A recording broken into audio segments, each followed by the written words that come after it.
My local McDonald's is different at night. Written by Not a Throwaway 128.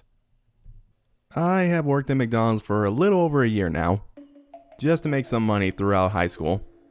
I started working there as a senior with the intent to quit within a few months, but I actually enjoyed it and decided to continue after I graduated. I decided to go to a community college near my parents' house, so it wouldn't be a problem to keep working at the same place. I still moved into an apartment so I could have more freedom. A week ago, my manager told me that there was an opening for a night shift job if I was interested. I would only be working 6-hour shifts, 11 p.m. to 5 a.m., while making the same amount of money I would from working a 10-hour shift during the day. I didn't have any classes until 1 p.m., so this sounded like a great opportunity to have more free time while still making the same amount of money. I graciously accepted the offer, and he told me that I could start that night, and that there would be a set of rules on the counter when I got there. I thanked him and left, finding it a little weird that someone had quit with such short notice that they needed someone the next night. After my class, I decided to head home and take a nap before I had to leave. I slept for a couple of hours before my alarm woke me up at 10:15.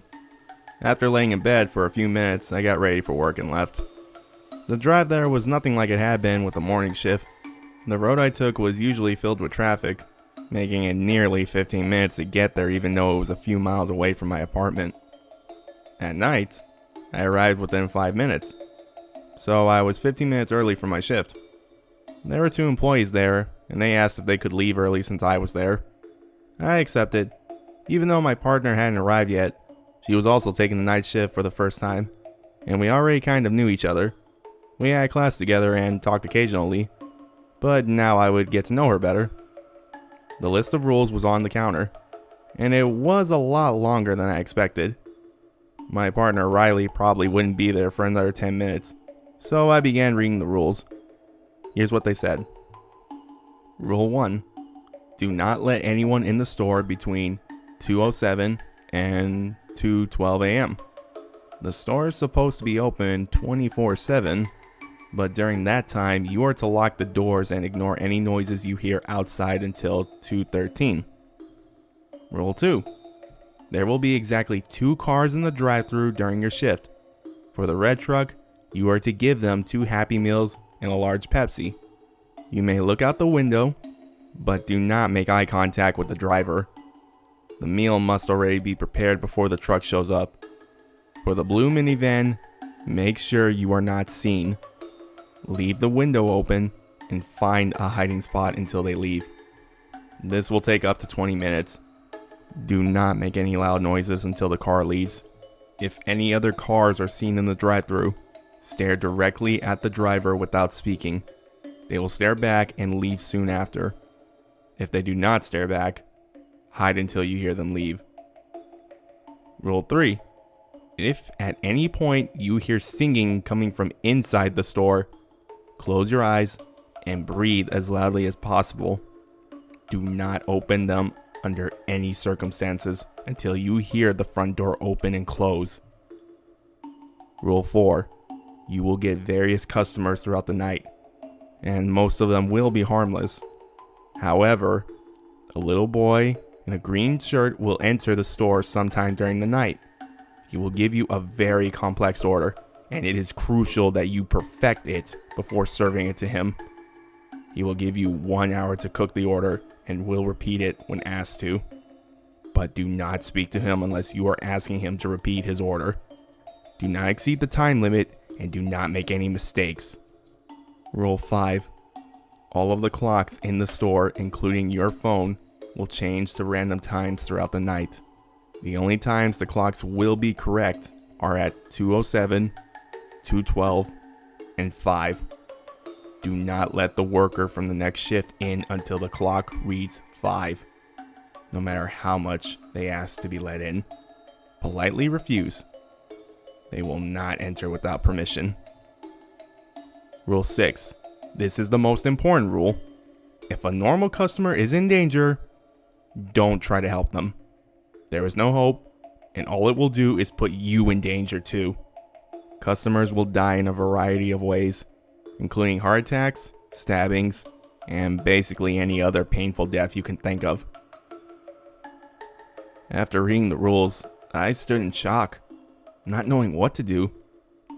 Riley walked through the door 2 minutes before our shift began, and I showed her the list of rules. We were both skeptical and kind of excited to see what would happen. I made the Happy Meals in case the truck showed up soon, and it did take about 15 minutes later.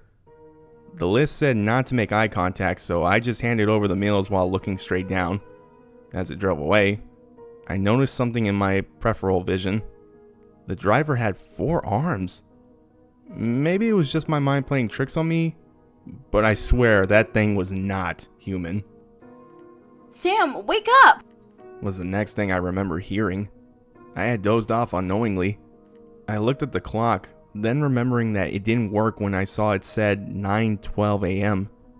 There was one customer at the store at that point, and he was getting up to leave when he froze. I watched in terror as his skin slowly started to melt off. Riley tried to rush over to him, but I stopped her, remembering Rule 6. There was bone showing, and he continued melting until all that was left was a pile of slime. It took the form of a snake and slithered out of the door. From that point on, we took the rules seriously. Eventually, the little boy in the green shirt showed up. He ordered probably around 10 burgers, each with different toppings. We took our time preparing the orders, then gave them to him, and he left without trouble. Right after he left, I heard a faint noise coming from the back of the store. After realizing it was singing, I shut my eyes and told Riley to do the same. I breathed loudly and eventually heard the front door open and close. We waited another couple of minutes to be safe, then opened our eyes. There were now 10 people in the store, some which I had recognized. They all looked at us with confused expressions because we had our eyes closed. Then, they all dropped dead one by one with no explanation. After looking away for a second, the bodies disappeared. I looked at the clock, and it was 2:07. I rushed to lock the doors and did so just before the clock changed.